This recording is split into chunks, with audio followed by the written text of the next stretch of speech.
रत्नागिरी जिल्ह्यातील खेड तालुका काँग्रेसनं विविध राजकीय प्रश्नांवर सरकार व प्रशासनाला पत्रकार परिषदेत धारेवर धरलं। नीट आणि सीबीएसई सह विविध परीक्षांच्या पेपरफुटीतील दोषींवर सदोष मनुष्यवधाचा गुन्हा दाखल करा अशी मागणी काँग्रेस पक्षाचे प्रभारी तालुका अध्यक्ष फैसल देसाई यांनी केला। पत्रकार परिषदेत खेड शहरातील वाहतूक कोंडी आणि गैरसोयींबाबत मुद्दा मांडण्यात आला। स्थानिक स्वराज्य संस्था विधान परिषदेची आचारसंहिता लागू असताना आमदार प्रमोद जठार यांनी विश्रामगृहात पक्षाचा कार्यक्रम घेऊन आचारसंहितेचा भंग केला। वारंवार होणारा वीज पुरवठा सुरळीत न केल्यास तीव्र आंदोलनाचा इशारा काँग्रेस पक्षाने दिला। या पत्रकार परिषदेला प्रफुल्ल शिवलकर, नाझिमा तांबे, सीमा शिंदे, मुराद लाडधरकर, राबिया जसनाईक, शहराध्यक्ष मंगेश भैरवकर, नासिर जसनाईक यांची प्रमुख उपस्थिती होती। काँग्रेस पक्षाने या पत्रकार परिषदेत सरकारला धारेवर धरलं। आज काँग्रेसतर्फे आपण इथे पत्रकार परिषद बोलवली आहे। त्याचं मुख्य कारण असं म्हणजे की खेड शहरामध्ये जी कामं चालू आहेत, विकास कामं चालू आहेत, हे नियोजनशून्य विकास कामं चालू आहे। या विकास कामामध्ये कुठलंही नियोजन नाही। कुठल्याही रस्त्यावरती तुम्हाला कुठलाही इंजिनियर त्याच्यावरती सुपरवायझर म्हणून नेमणूक नाही। पण नेमणूक असेल तर तो कुठेही काम चालू असताना तो दिसत नाही। दुसरी गोष्ट अशी आहे की आज पावसाळा येवाना पाऊस पडतो।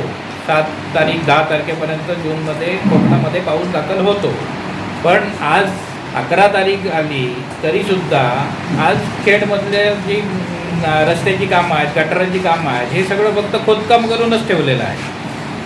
ह्याची कामाची गती कधी वाढणार? आज खेड शहरामध्ये जर तिंबत्ती नाका ते भरणा नाका जायचं असेल तर किमान अर्धा ते पाऊण तास लागतो। मग जुने रस्ते होते ते चांगले की वाईट असा प्रश्न माझा आहे की सर्वसामान्य सगळ्यांचा नागरिकांचा आहे। आज जे पहिले जे रस्ते होते हे चांगले होते असे म्हणायची वेळ आली।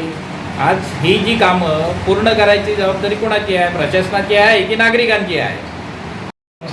विधान परिषद निवडणूक लागली होती। त्या निवडणुकीच्या अनुषंगाने आपली आचारसंहिता चालू झाली होती। त्या आचारसंहिता चालू असतानाच भाजपचे आमदार माननीय श्री प्रमोद जठार यांचा आपल्या खेड शासकीय विश्रामगृहावर सत्कार समारंभ आयोजित केला होता आणि त्याची लेखी तक्रार आम्ही काँग्रेस पक्षातर्फे इलेक्शन कमिशन ऑफिसर यांच्याकडे केलेली आहे। त्याचे पुरावेसुद्धा त्याच्यासोबत जोडलेले आहेत। परंतु अजूनपर्यंत या बाबतीत कुठल्याही प्रकारचे आम्हाला कार्यवाही झालेली दिसून पण आले नाही आणि आम्हाला कळवलेले पण नाही। त्यांच्यावर गुन्हा दाखल होणार की नाही हा एक प्रश्नच पडतो आम्हाला। टाइम्स डिजिटलला लाईक करा, शेअर करा, सबस्क्राईब करा आणि बेल आयकॉन दाबायला विसरू नका। Times digital.